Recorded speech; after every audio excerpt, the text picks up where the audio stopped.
Sa hindi kalayo ang hinaharap, ang mundo natin ay nakararanas ng isang matinding krisis dahil sa loob ng halos 2 dekada, walang bagong isinilang na sanggol. Ngayong araw ay kukwento ko ang pelikulang Children of Men na lumabas noong taong 2006. Pero bago ang lahat, thank you sa ating subscribers.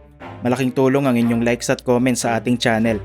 Enjoy the video. Maririnig natin sa balita ang kaguluhan na nangyayari sa mundo. Mahigpit ang mga British at lahat ng illegal immigrants ay pinapadeport nila. Sabi rin sa balita, namatay na ang pinakabatang tao sa mundo sa edad na 18.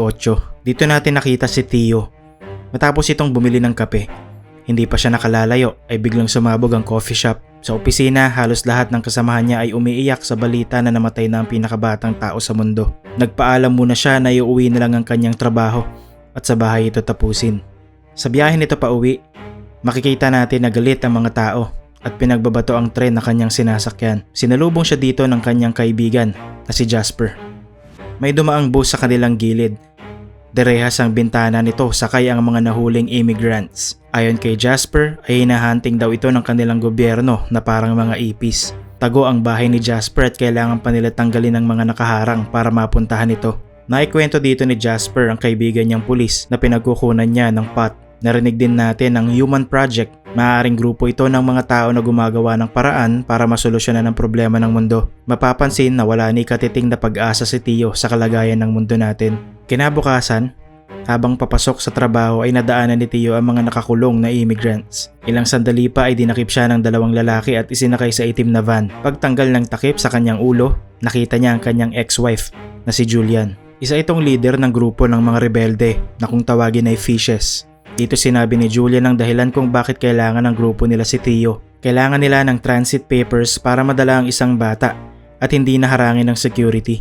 Ayaw ni Theo sa umpisa kahit pa inalok siya nito ng malaking pera dahil masyado itong delikado. Sunod na eksena nakita natin si Theo na bumiyahe papunta sa kanyang pinsan. Nagdahilan na lang siya para makahingi ng pabor dito at nangako naman ang kanyang pinsan na titignan kung anong kanyang magagawa. Sa isang pub ay kinita siya ni Luke, co-leader ng Fishes. Galit ito sa gobyerno dahil terorista ang turing nito sa kanila. Binigay nito ang pera kay Theo ngunit may maliit na problema. Joint transit papers ang binigay sa kanya at kailangan niya samahan ng babae kung saan ito pupunta. Isang araw ay kinita niya ulit si Julian para puntahan kung nasaan yung babae na sasamahan niya. Sinabi ni Julian na si Theo lang ang kanyang pinagkakatiwalaan na magdala sa babae at tapusin ang misyon. Maya-maya pa ay nakita na nila si Luke at sumakay sila sa isang maliit na sasakyan.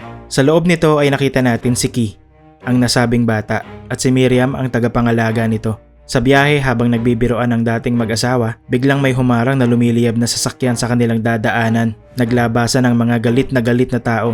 Inatras ni Luke ang sasakyan para iwasan ang mga ito. Lumabas ang nakamotor at pinaputukan sila. Napuruhan si Julian. Nagawa naman ni Theo na mapabagsak ang magkaangkas sa motor, ngunit sa kasamaang palad, mabilis na binawian ang buhay si Julian. Wala nang oras para magluksa si Theo dahil kailangan na nila kumilos. Nakarating na sila sa base ng Fishes. Nalaman natin na kailangan nila pumili ng susunod na mamumuno. Maya-maya narinig natin na si Luke ang binoto ng kanilang mga kasamahan. Dito nalaman ni Theo kung bakit mahalaga si Key para kay Julian. Nagdadalang tao ito at malapit na siya sa kanyang kabuhanan. Hindi makapaniwala si Theo sa nakita niya. Sa meeting ng grupo, pinag-usapan nila kung kailangan nila ihatid si Key sa mga kasamahan nila sa Human Project o hintayin na lang muna nila itong mga anak dahil masyadong delikado. Si Key ang nagdesisyon na dito sa base ng grupo niya isisilang ang bata. Hindi makatulog si Theo at dito niya narinig ang ingay sa baba. May nagwawalang lalaki at may dala itong motor na umuusok. Bumaba siya at halos ilang beses pa siya mahuli dito. Narinig niya na plano pala ng grupo ang pagpatay kay Julian at gagamitin ni Luke ang sanggol para sa personal nilang interes. Narinig niya rin na papatayin siya ng mga ito kinabukasan. Kaya hindi na nag-aksaya ng oras si Theo. Ginising niya sila Key at Miriam para tumakas. Makapigil hininga na naman ang eksena dito dahil ayaw mag-start ng sasakyan na gamit nila Theo. Pero sa bandang huli, ay nagawa rin nilang makatakas sa mga ito. Naisip ni Theo na dalahin ang dalawa sa bahay ni Jasper. Pagdating niya ay hindi sumasagot ang kanyang kaibigan. Nang hindi niya alam, nakatulog lang pala ito sa pagod. At dito nakita ni Jasper ang kalagayan ni Key. Napag-usapan nila kung saan mas mapapadali ang trabaho nila. Hindi raw sila pwede pumunta sa Bexhill dahil refugee camp ito at mahigpit ang security doon. Kumilos na kagad si Jasper dito para makatulong. Habang nag-uusap si Theo at Key, dito natin nalaman ang pangalan na ibibigay ni Key sa kanyang anak na hindi nagustuhan ni Theo. Maya-maya pa, dumating na si Jasper. Nakagawa ito ng paraan kung paano sila makakapasok ng Bexil na hindi masyado inaalala ang security. Kailangan lang nila kitain yung pulis na kakilala ni Jasper. Kinagabihan, narinig natin sa kwento ni Jasper kung paano nagkakilala si Theo at Julian at kung paano nawala ang kanilang naging anak na si Dylan. Sunod na eksena ay malakas na tunog ang ating maririnig. Nagising silang lahat dahil sa alarm system ni Jasper. Nasundan pala sila ng mga fishes at pinapasok nila ang tagong entrance nito. Dali-dali silang umalis at dito natin nalaman na hindi sasama si Jasper. Pinipilit siya ni Theo pero kaya naman daw niya itong malusutan. Kaya nagbigay na lang siya ng map at instructions kay Miriam kung saan sila pupunta. Lumabas si Jasper nang dumating na ang mga fishes. Pinatay siya ng mga ito habang nakatingin si Theo sa malayo. Yan ay matapos niyang bigyan ng lason ng kanyang asawa para hindi na ito barilin pa ng grupo. Nakarating na sila sa lugar kung saan nila kikitain ng pulis. Dito natin nalaman na midwife si Miriam at na-witness niya na lahat ng buntis ay isa-isang nakukunan. Maya-maya pa ay dumating na si Sid. Biniro pa sila nito na hindi niya alam kung anong tinutukoy nila. Sa biyahe, biglang sumakit ang tiyan ni Key. Hindi nito alam na buntis si Key at nagpatuloy na lang sa pagmamaneho ng sasakyan si Sid. Wala rin daw siyang pakialam kung bakit nila gusto makapasok dito sa refugee camp. Pagdating nila sa Bexil, ay binigyan lang sila ng instructions ni Sid na hanapin si Marika. Sumakay sila sa isang bus at dito na nagpaiwan si Sid. Ganito yung bus na kaninang nakasabay nila Theo sa umpisa ng pelikula. Ngayon malalaman na natin kung saan ito papunta. Habang nasa biyahe ay sunod-sunod na ang pagsakit ng tiyan ni Key. Gabi na nang makarating sila sa refugee camp. Dito pumutok na ang panubigan ni Key. Nataon pang may pumasok na militar at dito napansin si Key dahil sa ingay na ginagawa niya. Tumayo si Miriam at gumawa ito ng eksena kaya naman siya ang dinala palabas ng bus. Nakita natin sa labas kung ano ang kahihinatnan ni Miriam sa kamay ng mga militar. Pumasok sila sa isang gusali at sa loob nito ay may malaking parang syudad na puro immigrants ang nakatira. Dito nila nakita si Marika at hinatid sila nito sa kanilang tutuluyan. Pagdating nila sa kwarto, hindi na nag-aksaya ng oras si Theo. Naghugas na ito ng kamay gamit ang alak na dala niya at dito niya tinulungan si Key na mailabas ang bata. Babae ang anak ni Key. Buhay itong lumabas at malakas ang iyak. Nakatulog ang dalawa sa pagod. Kinaumagahan ay maingay ang mga tao sa labas. May malakas ding katok na maririnig sa kanilang pintuan.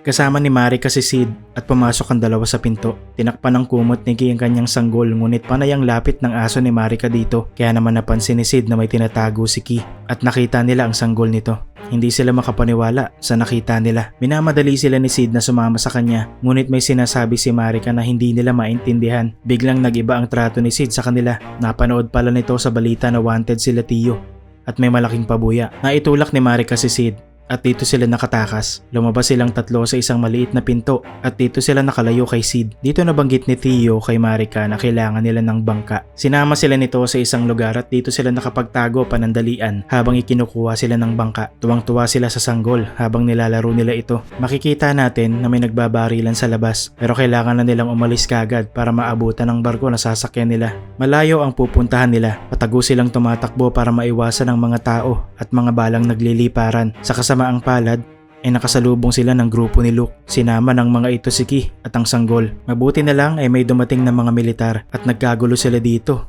at nakakuha ng pagkakataon na makatakas sila Theo. Sinundan ni Theo kung saan dinala si Key habang umiiwas sa mga bala. Sa isang gusali pumasok ang grupo kasama si Key. Sa gitna ng putukan ng mga militar at rebelde, tumatakbo si Theo para makapasok sa gusali. Sobrang intense ng mga eksena dito habang hinahanap niya si Key. Sinundan niya ang iyak ng sanggol nang marinig niya ito.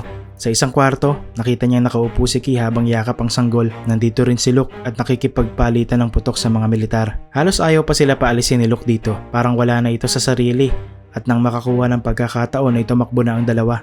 Pinaputokan sila nito at maya-maya pa ay tinira ng tangke ang kinalalagyan ni Luke. Habang palabas sila ng gusali ay tahimik ang mga tao. Gusto nila hawakan ng sanggol at parang musika sa tenga nila ang iyak nito. Kahit mga militar at mga rebelde ay napahinto sa pagpapalitan ng putok habang lumalabas sila Theo at Key kasama ang sanggol. Nakakakilabot ang eksena sa paglabas nila ng gusali. Ang malakas na iyak na lang ng sanggol ang halos maririnig mo sa buong eksena. Hindi pa nakakalayo ang dalawa. May rebelde na nagpaputok kaya simula na naman ang putukan sa pagitan ng mga ito. Dito na sila nakatakbo palayo at nakasalubong nila si Marika. Sinamahan sila nito sa bangka na masasakyan nila. Ngunit hindi na rin ito sumama sa kanila kahit pilitan pa ito ni Theo. Hindi nagtagal ay nakarating na sila kung saan sila sasalubungin ng barko. Hindi nila alam kung nakadaan na ba o hindi pa. Maya-maya napansin ni Key na parang dinudugo siya. Nalaman natin na tinamaan pala si Tio ng bala kanina at dugo niya ang nasa lapag ng bangka. Dito nasabi ni Kay na Dylan ang ipapangalan niya sa kanyang anak, kapangalan ng anak nila Tio at Julian. Maya-maya pa ay dumating na ang barko na masasakyan nila matapos malagutan ng hininga si Tio dahil sa dami ng dugo na nawala sa kanya.